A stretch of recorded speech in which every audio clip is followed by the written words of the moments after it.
album in country music right now. My new best friend, who I think I know, I felt like I've known her for a long time. Hillary Scott is with us. Love Remains, which is this is a cool thing about music today. You think you know what you're listening to, and you're like, well, I'm listening to pop music. I'm like, no, that's actually number one in the country chart. Then you're listening to Christian music, and like, no, that's actually not. And in this case, this album is a kind of Christian gospel-based album, but it is flying off the shelves. And of course, Lady Antebellum, everybody knows Hillary from Lady Antebellum. We don't need to introduce Lady Antebellum. But this album, Love Remains, is a smash hit. And everyone knows gospel music is so near and dear to my heart. My mom sang gospel music. We played it in our home. And it is such a great pleasure to have Hillary Scott with us here on the Laura Ingraham Show. Hillary, how are you? I'm great. Thank you so much for having me. Of course, I asked my staff. Now, I should have known this, but I said, just give me a sense, like, how old is Hillary? And they're like, well, she was born in 1986. I'm like, oh, come on. Could she even have hit 30 yet? Oh, barely. But I definitely feel it, especially with a 3-year-old at home. Oh, well, I know. And then of course, it's all in the family with your husband, who's your drummer. Yes, Chris. Now, our drummer's really the coolest. I mean, your dad's an old guitar, young old guitar genius, a genius at guitar. Obviously, he and his wife smash successes in their own right.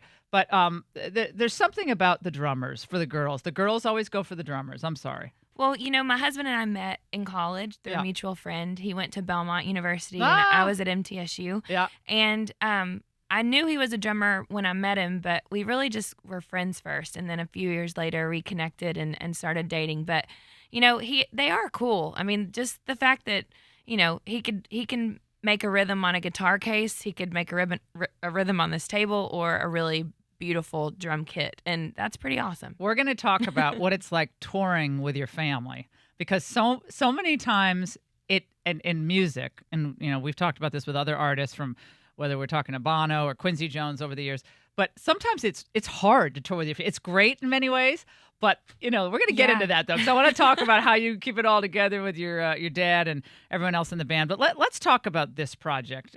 You, like all of us, have had some real hardship in your life. People see you at the CMAs, or they see you on Good Morning America, for this incredible album, and they think, oh, gosh, she has it.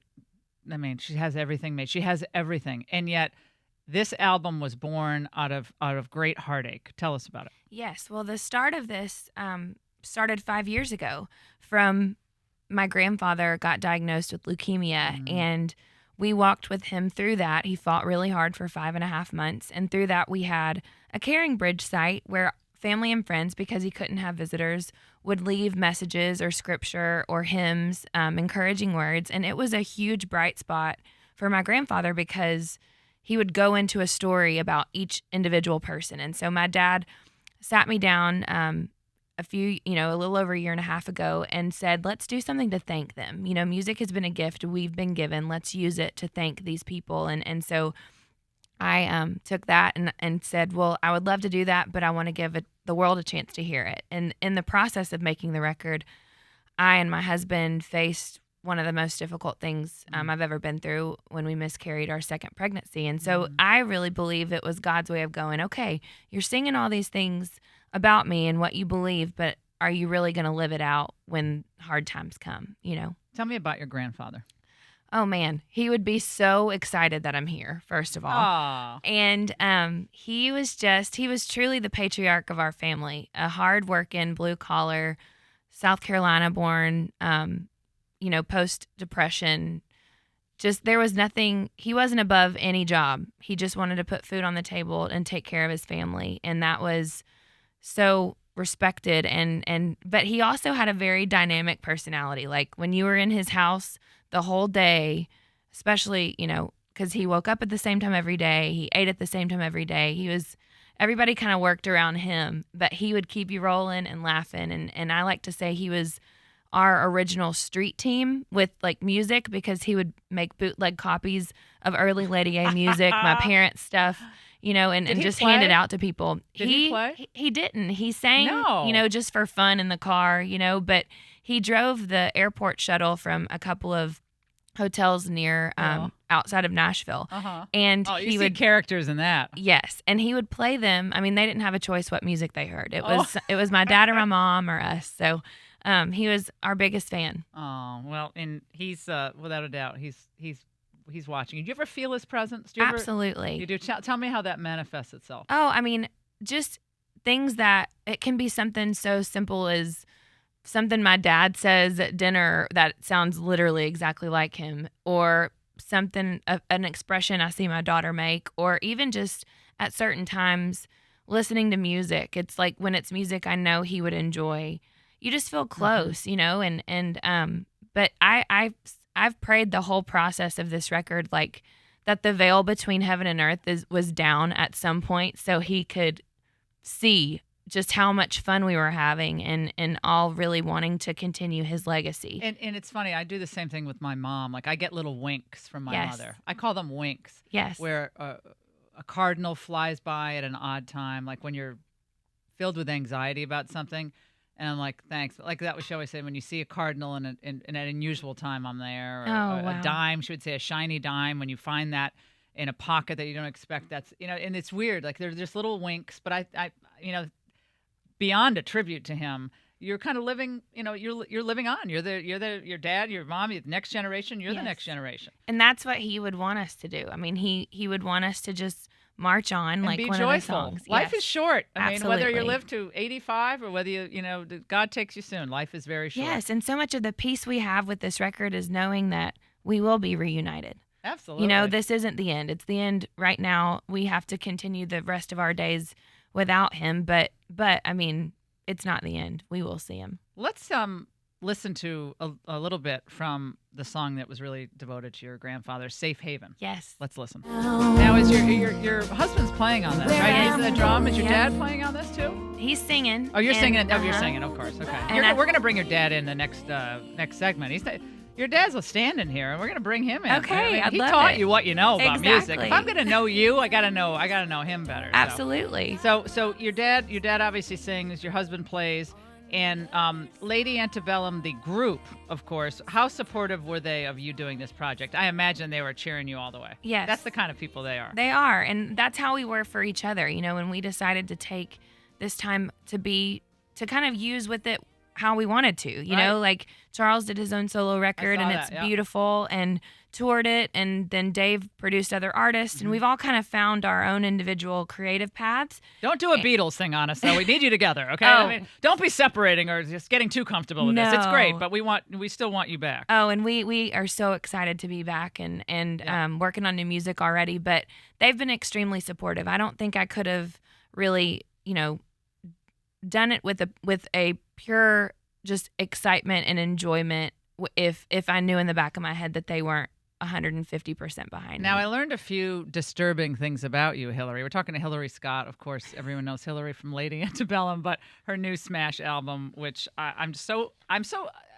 not surprised by Lady Antebellum's success, given where country music has gone. But I'm a little bit surprised that this is done as well as it's done, and it's a really good sign because of the faith element, Yes. the heart. Obviously you take a lot of inspiration from your own life, but I'm so happy that this is number one at a time where, frankly, the world needs a really positive message. Thank you. And, of course, Love Remains. It's our featured selection on our Facebook page, on lauraingraham.com, and also a wonderful piece that Elisa Cipollone did on this on LifeZet, which, we have like 31 million people on LifeZet now. It's like crazy. It's like, the internet is where it's at and exploding.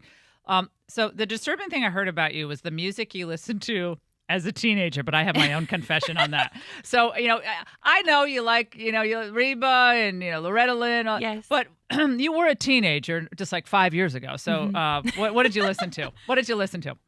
Well, a lot of boy bands. Backstreet Boys. Backstreet Boys, NSYNC. Awesome. I always chose NSYNC over Backstreet Boys. No offense. Did you see Justin Timberlake and tell him that you used to love the? Yes. I bet you told him that once. I mean, my husband and I at the CMAs last year when he performed with He's Chris such a Stapleton. talent. Oh Yeah. man, He's a great guy.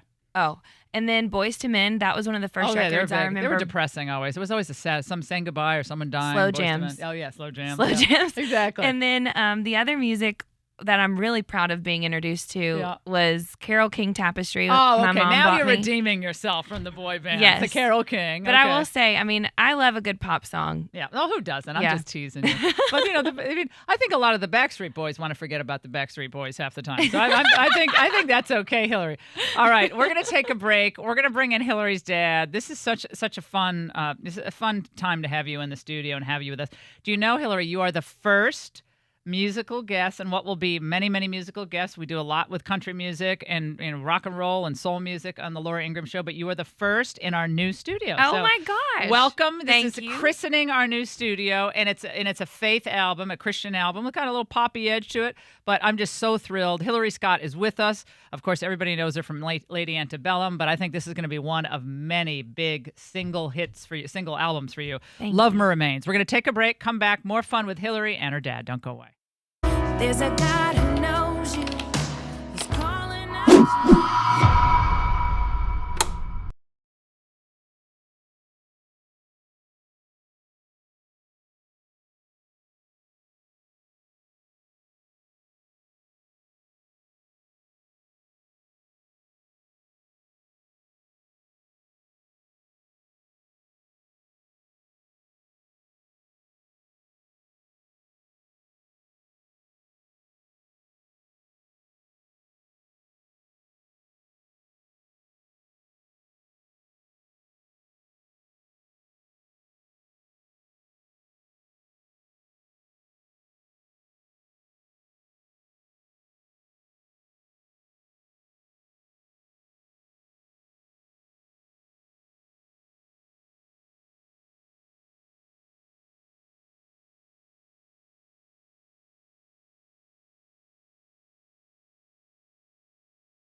This is my favorite song on the album. I'm sorry. I love all the songs on the album, but I love this because it's your dad. And of course, we're back. I'm not even introducing the segment. This is what I do all the time. I get so excited. Hillary Scott's with us.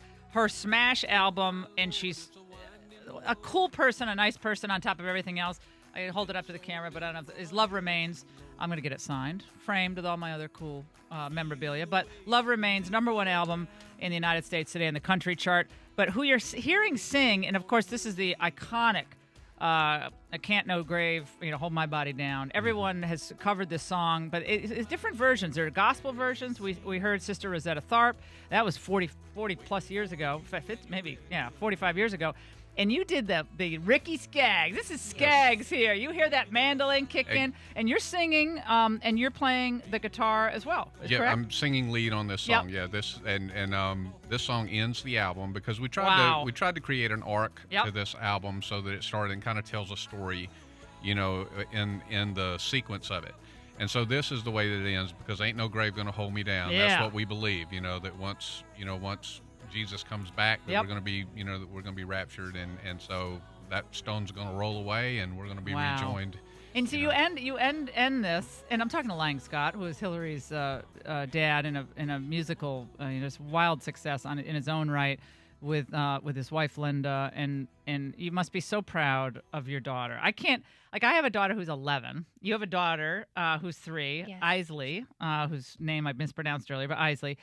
Can you imagine if you are your dad's age and you're watching your daughter up on the stage of the Grand Ole Opry, and you're a kid going to the Grand Ole, and you're watching your daughter, and you're now touring the country with her, and you're on her album? I literally cry when I think how proud you must be of her. Well, we cried a lot in the makings of this album, and it is something, and pride is a bad thing, but no, I didn't mean pride. I know it, but it's okay to be proud of your kid. children. If you can't be proud of your kid, I mean, nobody else is going to be proud. And it's not only this daughter we're proud of. We've got one 14 years later, Riley Jean, Yes. and so we're be equally 16 at the end proud of of her August. too. Who Okay, really Dad. Who came has the better voice? Who has the better voice?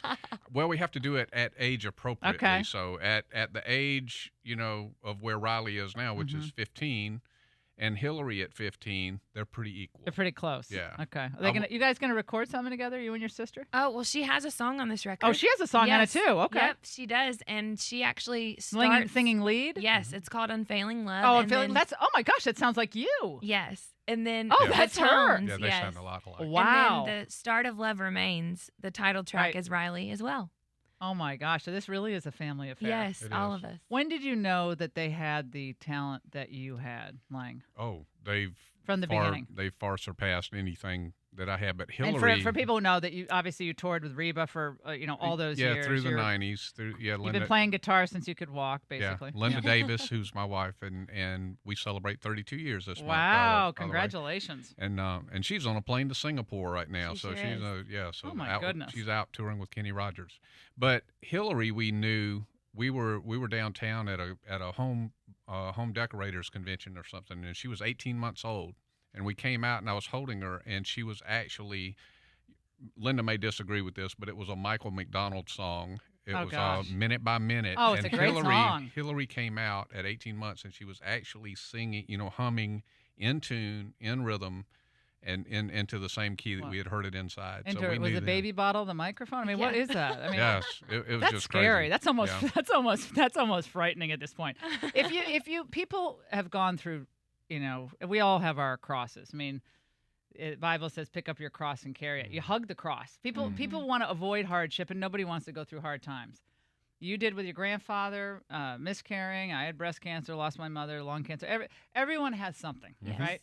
But the message of this album, and it sounds impossibly trite, but is hope. It is. It's hope from faith, but hope from family. And the fact that you all collaborated together on this, kept it together as a touring and producing, that's inspirational to people. And is that what we take away from this? That's what we want. We want that to come across and impact listeners, that there is hope. This is not a sad record. This is to provide you comfort, peace, encouragement, and hope, for what's to come after. And to be able to do that as a family, I mean, we just, especially at my age, at Linda, after all this time, to do something with Hillary's label and all of her support team around, to be so supportive, we just never dreamed that we would be able to do something at this scale again. And Hillary, what's your favorite prayer? Do you have one prayer that you say, or one prayer that stays with you? I mean, I say the rosary. I'm a Roman Catholic, and before I went out in the Republican convention, I said the rosary really fast because I couldn't stop my heart from beating really fast. Is there one, one line or one Bible verse that you look to? I really always quote one from Exodus. It's 14:14. The Lord will fight for you. You need only be still. And then one thing that I really always pray often is just to hear God's voice clearly, in decision making and mothering, in marriage, just wanting to always look through that lens of what is best, and really in a way that's thy will be done, because his will is what's best. We're going to take a break. We're going to do one more segment. We're going to do two, but this is too good. We're going to do a third segment. We're going to stay, and we're going to bump out with another beautiful track from this album that, I mean, you already sold like 11 million, right? For Lady Antebellum. Yes. Look out, kids, because here it comes. Don't go away. Stay with us.